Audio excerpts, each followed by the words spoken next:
Hello, citizens of the world. We are anonymous.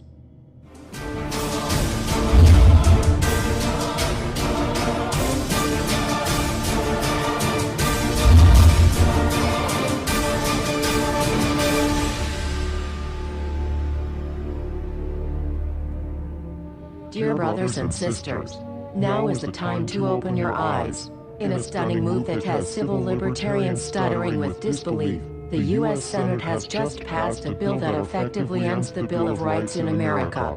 The National Defense Authorization Act is being called the most traitorous act ever witnessed in the Senate, and the language of the bill is cleverly designed to make you think it doesn't apply to Americans. But toward the end of the bill, it essentially says it can apply to Americans if we want it to. Bill summary and status.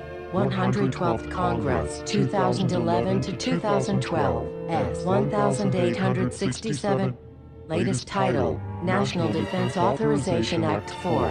This bill, passed late last night in a 93-7 vote, declares the entire USA to be a battleground upon which U.S. military forces can operate with impunity, overriding posse comitatus and granting the military the unchecked power to arrest, detain, interrogate and even assassinate U.S. citizens with impunity. Even Wired magazine was outraged at this bill, reporting, Senate wants the military to lock you up without trial.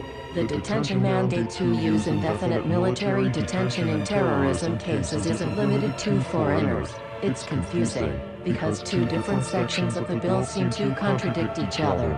But in the judgment of the University of Texas Robert Chesney, a nonpartisan authority on military detention, U.S. citizens are included in the grant of detention authority. The passage of this law is nothing less than an outright declaration of war against the American people by the military-connected power league.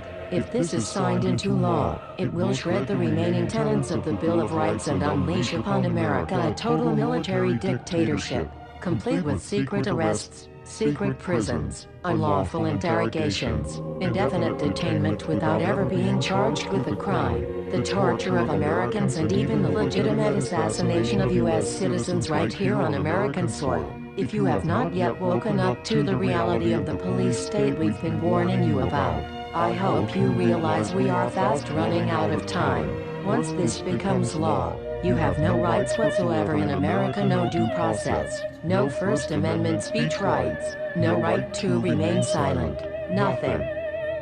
The U.S. Senate does not want us to speak. I suspect even now orders are being shouted into telephones and men with guns will soon be on their way. Why? Because while the truncheon may be used in lieu of conversation, words will always retain their power.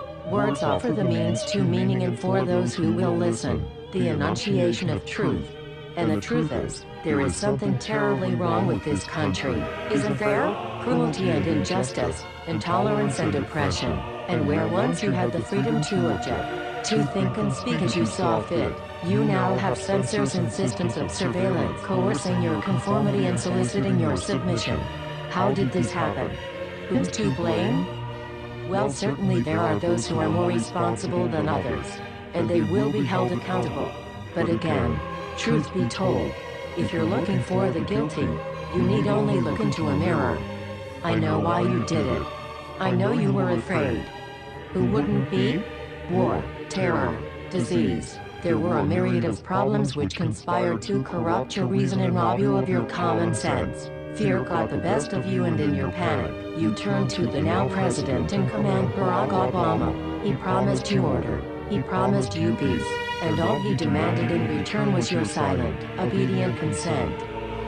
More than 400 years ago, a great citizen wished to embed the 5th of November forever in our memory. His hope was to remind the world that fairness, justice, and freedom are more than words, they are perspectives. So if you've seen nothing, if the crimes of this government remain unknown to you, then I would suggest that you allow the 5th of November to pass unmarked. But if you see what I see, if you feel as I feel, and if you would seek as I seek, then I ask you to stand beside one another, 1 year from November 5th, 2011, outside the gates of every courthouse of every city demanding our rights. Together we stand against the injustice of our own government. We are anonymous. We are legion. United as one. divided by 0. We do not forgive censorship. We do not forget oppression. U.S. Senate. Expect us.